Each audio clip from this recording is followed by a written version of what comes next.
The new songs are amazing, and I really love them. And Thank you. And one thing I wanted to say about them was that they feel like they're part. I mean, I've only heard the 3 you've released, but they feel like they're part of the King's X catalog. Like they make sense in the catalog, but at the same time, they don't feel like they're a nod to a particular album. It's not like you're redoing Dogman or something. You're moving forward. I think this record has a little bit of everything that you like about King's X, hopefully. And it's not that we sat down and said, let's pick and choose things. It was more like we've been together for 42 years. And this is what we got to offer, each of us. And it's a little bit of everything we've ever, as usual. It's always a little bit of everything that's in us. We just got more years to exploit it, I guess. Right.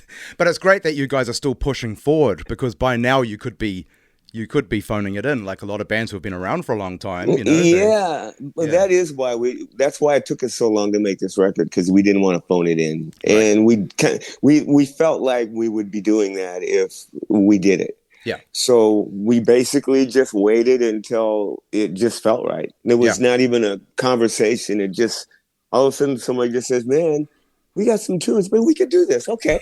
And we just kind of went, we don't take much time in making decisions. Yeah. Isn't there some, thinking behind that? If you think about something for too long, you sort of kill it in the process. It's more reactionary. Always do. Yeah. Well, what we do is if we think about it too much, it turns into a joke. Right. And then we never get anything done because we're laughing so much at how far we've taken it outside the box, Yeah. Well, I wanted to ask you about the role producers have played with you guys, because, you've worked with a number of different producers along the way. Mm-hmm. Have the producers you've worked with really significantly changed your sound? Or have they been more or less capturing the evolution you guys have naturally been on anyway? Well, I feel that, contrary to popular opinion, we sounded like we did when Sam Taylor got us. Right. Sam did a lot of things for us, and he mixed those records and he produced those records, and he was like the football coach. Oh, he drove us. I mean, hours and hours and hours. You think you're good? You're up against the whole world. You practice that song again. You did it 8 hours. Do it one more. Complain. You're just a pussy. You just don't deserve it. I mean, that was the 4 or 5 years with Sam. Right. But he had something to work with in the first place. And even though sometimes he wouldn't let us know it, it took us a while to realize that after, looking back. Because I listened to stuff before we met him, and it's like we're harmonizing and we're doing these crazy things, So I think he helped give us direction for sure. And without him, those 4 records would not be here, and they've done what they've done, and they are what they are, and I have no regrets. Right. Then Brendan came along and said, "What do you guys want?" And we said, "We want a sound like we do live." Because the other records are so produced and so layers upon layers and layers. And so we went in the studio, and Brian said, "I can do that." Yeah. It was a smile on his face because he had just did Rage Against the Machine, I think, and somebody else. And so, and when we did the record, we just were like, our eyes are bugged out going, that's what we've been waiting for. Something brutally heavy. Because with the old records, that heavy side of us was never translated on vinyl. It was always really thin and it didn't rock. And we always felt that. It's still embarrassing sometimes when there's parts, it should be, Power of Love when we go chunk, chunk, chunk, chunk, chunk, chunk, chunk, chunk, chunk, chunk. I was wanting to sound like Metallica, right. Chunk, chunk, chunk, chunk, and we sounded like a little new wave band going king, king, king, king, king, and it's just like there's so much, there was so much that probably going on in everybody's heads back then. And, so anyway, but then Brennan came along and just kind of did that. And we went, whoa, and it was exciting. And it kind of gave us a new breath of fresh air in the music industry too. I mean, I watched people turn their heads again, second time, which was like, whoa, you usually don't even get one time. Yeah. So we got a critically acclaimed record, and then we turned around again and did it. It's funny to me that you say you're almost embarrassed about the first records, because the first records are obviously loved records. I Yes. love those records. I've been revisiting a lot of the catalogue in the lead up to this conversation, and Gretchen always stands out to me as, I mean, I hear what you're saying about the production side of it, but Right. the energy and the performance is astounding. Gotcha. I don't think you get that Good. on many records, you know? No. Well, I don't get that on us. That's probably why I'm so critical on our albums, because Right. I don't get to feel what you guys feel. I wish I Yes. could. Maybe one day I will just get to experience that, just only once. That's all I need. Yeah. And then I can just take a deep breath and go, okay, because I don't want to know. I don't want any more of it. Just one little glimpse. That's the one downside, isn't it, of being the artist, is Yeah. you can't get separated from it to Right. truly experience it. You can't. Yeah. It's like looking in the mirror at your face and go, tell me something good about your face. And you go, I can tell you 990,000 things that I don't like about it. I've been looking at it from my life. So day to day, though, with the various producers, I mean, you were talking about Sam Taylor working you guys really hard. Was that when you were rehearsing or when you were tracking, by the way, or both? Well, rehearsing mainly, because his philosophy was have the song so ready to go when you get to the studio Yeah. that you do it one or two times and you're done, because studios cost so much. Right. And it was all about time. So that was his excuse. But on the other hand, it really made us a better band. It really, really did. I mean, I'm not gonna argue about that. And the cool thing about it, I mean, we've been playing cover music and our originals in bars for 8 years before that. Yeah. So we were already well into being a band and creating something that, I mean, and every time we played around Missouri, it would only be 2 or 3 people, but they would lose their minds watching us. But we never could get a crowd like now. We never could get the humongous everybody coming, but those people that got it, ooh, they stayed with it, and that's what I love about King's X fans, is because they're pretty rabid. What is it? Rabid. That's the word for it. Yeah, and I think that, especially revisiting the catalogue, I think that this music is almost too good. You know what I mean? Like, and I don't say that to pander. I mean that there is a level of like dumbing things down for pop music, and you guys never dumbed it down. You know? No, we didn't. Yeah. Ronnie Dio, his wife told me last week at a Dio birthday party, or a few weeks ago actually. She said that Ronnie said that to her, that we were just too good for people. They just would never get us, because we toured with them, and it was, I love Ronnie. It was nice for him to say that. It was a kiss of death in some ways too, because we didn't, I don't know. I shouldn't say, no, I take that back. It's not a kiss of death. I think we were really blessed because we kind of got to see the music world from a standpoint that most people don't. Right. We never got famous, but we're in the country club and we're on the mountaintop, but we have to go into that country club with somebody. But when you get in the country club, nobody knows. Yeah, it's a bit of a tortoise in the hare kind of deal, And yeah, I mean, you guys are still together and have had this really long, great career and made all this amazing stuff and have a long relationship with your fans. I mean, you don't get that sort of thing necessarily if you have this flash in a pan kind of explosion career, right? That then burns out two years later. Yeah, it's true. So when you're working with Brendan O'Brien versus Sam Taylor, or now you're working with, of course, Michael Parnan on the latest record, how does the day-to-day change? Like, is the difference more technical? Is Brendan O'Brien getting that sound by changing the mics or something? Or is it actually like putting you guys in the room in a different way or something? No. After Sam, everything we've ever done is we get a producer, Mike, God, my brain is freaking out. Wagner? Yeah, Michael Wagner, and Arnold Lanny, who did that record, and who else? Air Candy. Yeah, well, Ear Candy Ty produced those three records, and we did them in his house in the garage in my studio. We just threw those. Those are our three that the fans say it's their least favorites. It's just because we basically didn't know what we were doing, and we didn't have enough money to make a real record, so we were just doing what we could to make a living. Yeah. But but we put our hearts into them. I always say that we still put our hearts into them. But my point is, all the other producers put us in a room and said play, and we did it, and they recorded it and got great sounds, and they'd steer the boat a little bit, but usually all guys that I've worked with that produce so far have, except for, well, Parnan, the new one. We'll talk about him in a second. But everybody after Sam we'd play a song and they just look at us and go, well, maybe we should do another take, but I got nothing to say. That's fully formed. And that's the weird thing about King's X has always been, and I always have to brag about Ty and Jerry, because I'll write a song and I'll bring it into the studio and they haven't even heard it. And I'll play it for them twice.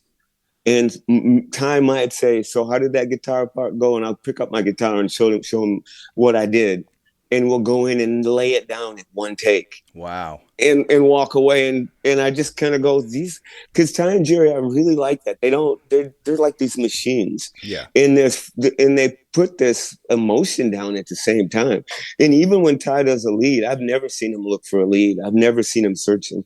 He just nails it every time. And on like She's Gone Away, the lead on She's Gone Away on the Mr. Bulbous album, that he said, I'm going to put a scratch lead on here and I'll do a good one later. And he put the scratch lead on while we were tracking the song. And when we got done, we said, you will not change that lead. And that is the lead. He just went, I'll just put something on, I asked Ty when I interviewed him a few years ago how he approaches his solos. And I almost found it annoying, because I find it really challenging to write a good... I'm a guitar player. I find it really challenging to write a good solo. And he was like, I pretty much just follow my instinct and grab the first take. He wings it. He really does. He's so good. And and he can do leads all night too. You give him an hour in a vamp and he can play a lead. You just keep on going and never ends. So yeah, those guys, what goes on in their heads, I don't know. So did I read correctly that the new record has been recorded to tape? Yeah. Yes. Basically, no. It's all analog except Pro Tools. Right. And it was run through tape and then saturated with tape instead of compression, and it was EQ'd with tube EQs. Yeah. And everything going down was analog. Everything. Right. So it's basically an analog record. So you're tracking to tape, but using Pro Tools to control things. Right. Yeah. Michael is the guy that he's like the ringleader. He told me he went and listened to every King's X record all the way through before he came in to produce this. So I'm sure the man is a genius. He did his homework. He found all the things that were the good qualities or whatever. And I think instead of him telling us what to do, he just let us do what we did. Right. And he would like steer the boat, and whatever like suggestion we had, he would exhaust it. Yeah. You come up with anything. It was like, we're going to break this down. And so and that's what I love about this record. It's sort of like the Gretchen record where there's layers and layers and layers of things. I was listening to it yesterday. I always listen to a King's X record until it comes out. When it comes out, I'm done with it. and yesterday I listened to it and I heard another, I forgot what it was now, but I heard something that I never heard before. I think there was a backwards drum. Drums are going backwards on the left side of your speaker in the middle of Ty's lead on Let It Rain. And I never noticed that before. And I mean, there's so many things on there that talking and little things like, there's this one song, we do a break, and for some reason, Ty was doing a lead and said, man, it reminds me of Molly Hatchet. And so when the music went boom, I said, Molly Hatchet. And it was you could hear it so Ty said it first, what we were singing, we were doing vocals, and we got to the break, Ty just said to the mic, Molly Hatchet.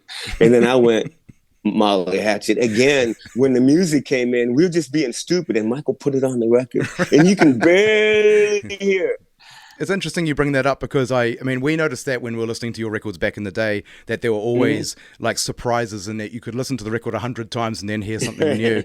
And when I heard some of the new singles that you've put out, one of the first things that caught my attention was that those layers are in there, and it really sounds like you guys are having fun again. I mean, not that you haven't been. I'm not trying to suggest you haven't been having fun, but well, we might not have been. Maybe we weren't. Maybe we weren't. Yeah. But that was one of the interesting things with those early records, is that there was all of this emotion and power and all of that. But then there were all these like completely off the wall comedic elements that made it so much fun to listen to King's X records.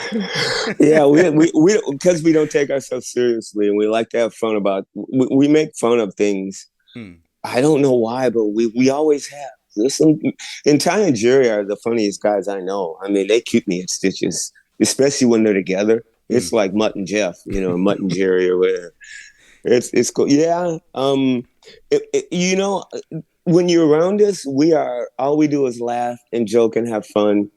But when we write lyrics inside of us, there's a whole world that each of us live on our own that has a whole lot going on in it. Right. Yeah. And it has enough for us to have to continue to dig inside of us and bring that other side out. And when all three of us bring our emotions to the table, there you got King's X. Yeah.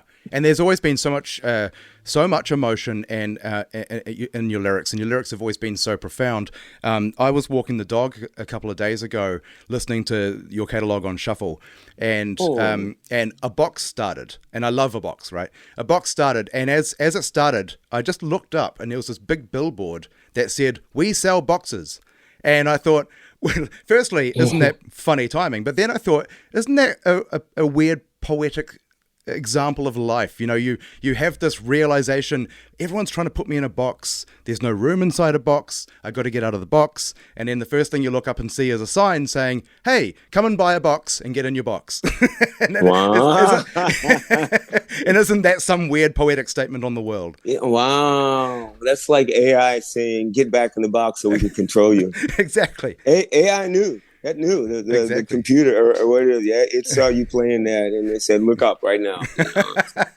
Get in line. And the scary thing about AI is, they have it. The computer has figured this out to the point where it knows what we want and what we're thinking. I mean, you're talking to your friends and mention you got to fix your flat tire, and all of a sudden on Amazon, there's a sale on bike tires. Yes. Or something. Yeah. And so they already know.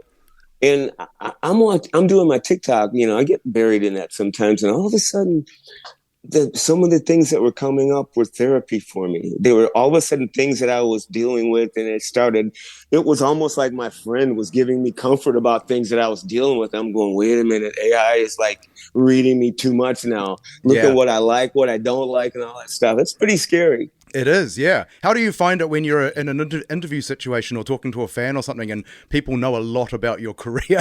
I'm always surprised that people know as much as they do, and I wouldn't tell it if I didn't want people to know it.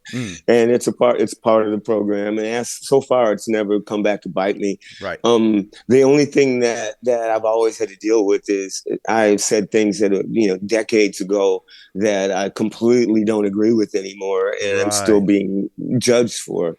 So that is the only drawback, because people just don't realize is you change like everybody else does. You're not the same person you were 20 years ago.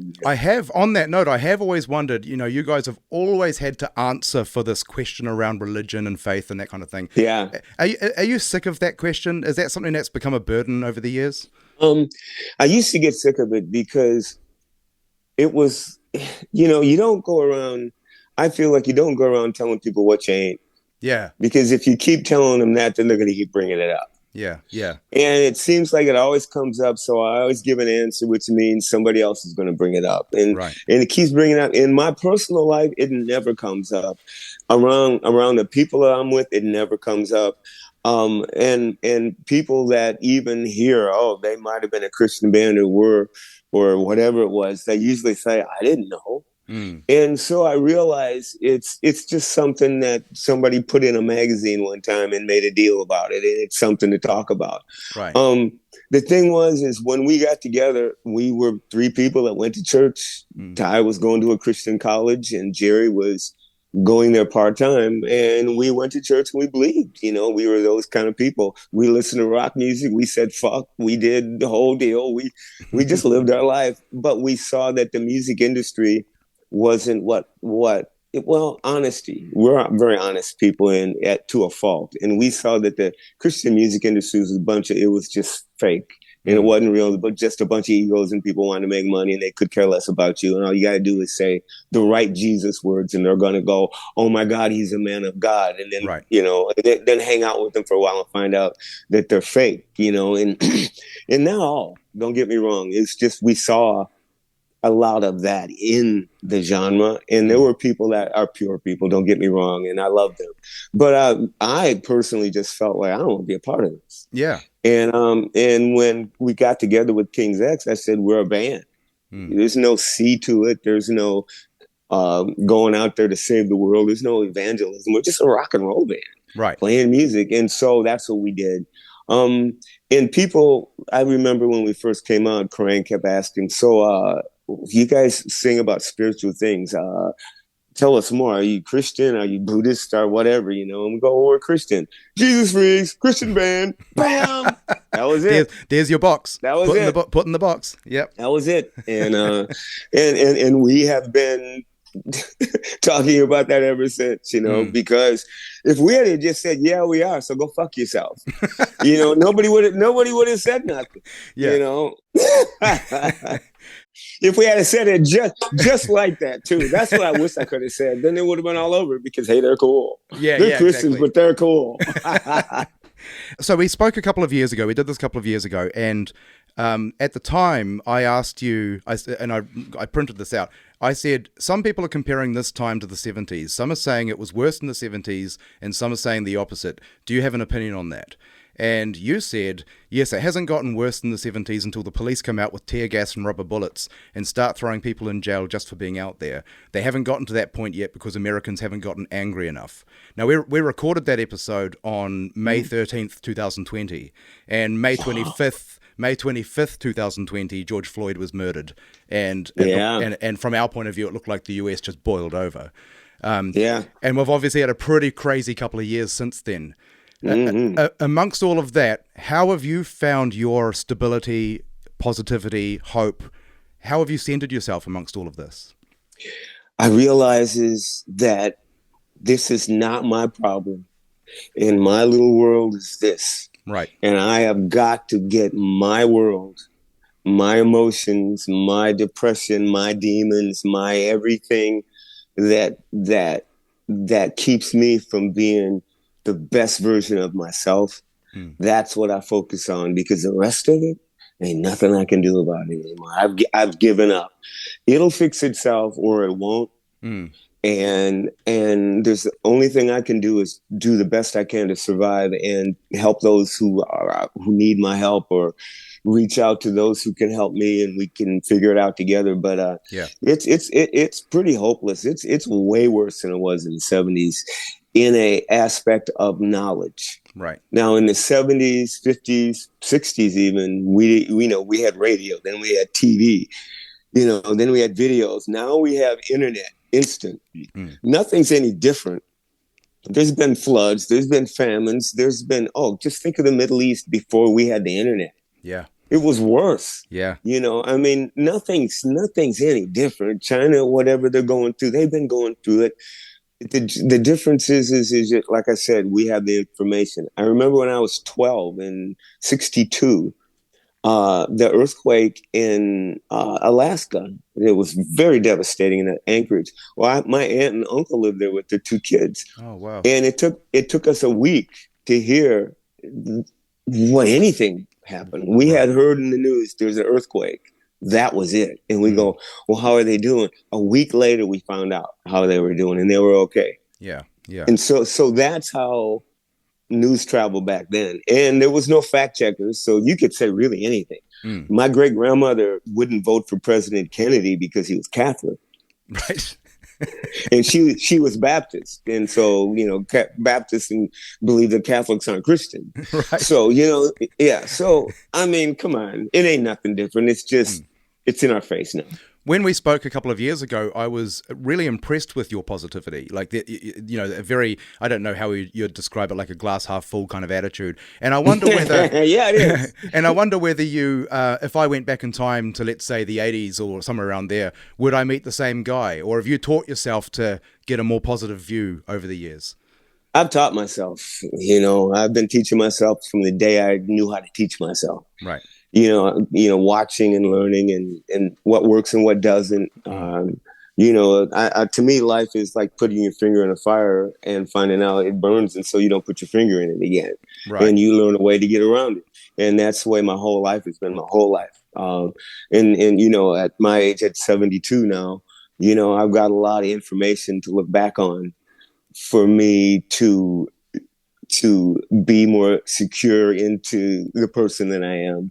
Yeah. And no one can come and take it away from me. It's like I know who I am in so many ways, and I'm okay with that, whether you are or not. Right. And no matter what you say, actually, it's not even an afterthought to think about it. That's where I wanted to go. I want to be natural. I want it just to repel off of me and be able to just spew out love and positive energy, because I feel that's the only thing I can do that is worthwhile.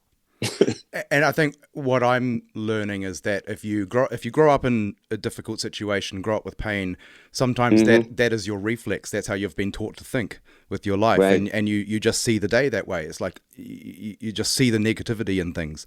And to teach yourself to kind of snap out of that and to focus on what's positive, because you can't ever get rid of all of the negative. No, you can't. And to sort of like rewiring your thinking, you know, which is not easy to do. But I think part of what's important to realize is that you're not going to get to a place where you arrive at happiness. You have to sort of get yourself to it. Well, you get to a place where you're okay. Yeah. There is no happiness or sadness. Happiness is when you watch a TV show and people fall in love and you cry. Right. That's happiness. Happiness is when you see somebody you haven't seen in a long time, you give them a hug. Other than that, you go back to normal. And and sadness is, somebody dies or you're disappointed in something, and it comes and it goes. And as long as you let it come and go and do its course, you're okay. But if you hoard it or you keep it, either way, both sides, that's when the problems happen, because then you become addicted to one or the other, and it hurts. It screws up the balance. That's why I did.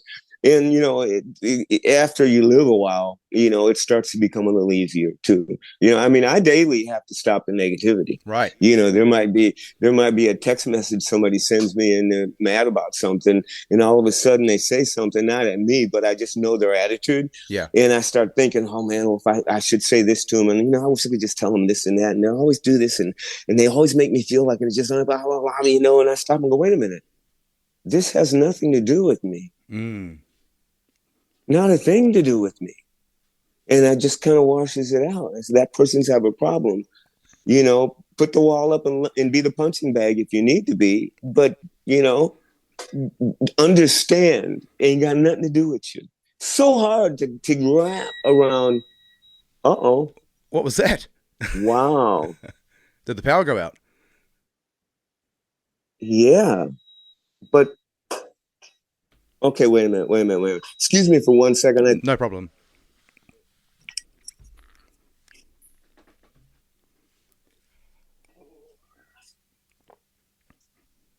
All right, you there? Sorry about that. Yeah, no problem. What happened was we're in 100, and it's 111 here today. It's unbelievable, and the electricity went down for a second. Are we good for a few more minutes? Yeah, we are. Yes. Yeah. Cool. Okay. Sweet. If I understand correctly, you finished recording the Three Sides of One actually 2 or 3 years ago. Is that right? Yeah. It was before the pandemic. Yeah. And so, has that meant that you've had more time to think about it and go back and tweak it or so on, or have you actually left it? It was done. It was done. We were happy with it. Pandemic comes along, and Michael was mixing it when the pandemic happened. Right. So at that point, there's kind of there's not much to do, but just let him do it. Swipe Up was actually an instrumental. And while Michael was mixing the record, he did call me up and say, "Look, you have to put vocals on this song. This is now going to be a King's X instrumental." Right. And so I did. I went in and I made up some lyrics, and then we sent what I had done to Ty and had him put a vocal harmony on it, and then we sent it to Jerry, and Jerry put a vocal harmony on it. Then we sent that back to Michael. So he flew those two voices, and I went and did them in the studio. Other than that, everything was done before the pandemic. Right. And now that you've finished the album and had time to think about it, because I imagine that the way you put the album together was in a purely creative, just sort of put ideas together and didn't really think too much about the theme. We were actually. I came in with 27 songs. Ty came in with a bunch of them, and Jerry came in with some, and we just pulled up songs until we had enough songs. I think there was 13, 14, about 20 songs, and we got to like enough songs, and we said, well, if we don't stop now, we're not going to finish this. So we just stopped. We got more songs. We got stuff for another record for sure. So now that you've had time to think about it and get to know the album retrospectively, would you say this is an album that's a comment on what's happening in the world, more or less, or is this an album that's more of a distraction and a cathartic step away from what's going on? It's just me on my side of the lyrics. It's just me spewing out what I see and what I feel and hear, like I always do. Nothing's different. I just look out the window and go, "Oh, there's somebody playing a guitar, riding a bike. Okay, riding down the road." I mean, it's not that shallow, but that's the way it is. It's just I'll just be watching something, or a documentary or anything, and all of a sudden I'm just like, whoa, I can't believe that. And I'll just, conjure up some thoughts in my head about how I relate to it, and I'll just sing about it, And I think Ty does that too. Jerry's songs are very introspective, and I love them. They make me cry. They're really deep because he had a heart attack twice, and so he literally did die. So to hear him sing about that, which is really deep, take the time. And she had to see me make it through the night. Julia's wife, she's just, she had to see him make it through the night. It was like, it's deep, and Ty, All God's Children, just about, certain people who just blindly believe and just, that's just the way it is, It's something you guys have always been really great at, whether you're writing lyrics off the cuff or really thinking about them. You guys somehow manage to write such thought-provoking lyrics, and they really connect with people. Good. Yeah. Not with the masses, just those who have ears to hear. That's right. That's true, though. If you're the type of person that's down to that, and you're looking and you're a real person, a reality type person, those things are going to affect you because we all are feeling that. It's like we're going, what the fuck? But then there's another group of people that just want to jump around and have fun and don't want to think about anything, right? And just have a good time, and that's the other side. And I don't know how to write for them. I want to, but I don't know how. I can only write what I feel and what I think. And you better believe that most songwriters, they're singing about what's going on in their mind, right, all the time. Yeah. And if you're singing about fucking, that's what's going on in your mind. If you're thinking about degrading women, then you're going to be singing about it. And if you're thinking about Jesus all the time, you're going to be praising the Lord with your music. So how weird was it when you first heard the Letterman band play "We Were Born to Be Loved"? Well, we knew he was going to play it, and it was awesome. It was awesome. Paul came to see us play in New York one time, and Felicia brought him, she said. And I remember we didn't know he was there. It's a little shithole in New York. I mean, really small club. Right. And really dark. And it was like we went on about like 1:30, and we did our set. And we get on the bus. As soon as we're done, we're all wet. And I'm pulling off my shirt and clothes, trying to put some dry clothes on and stuff.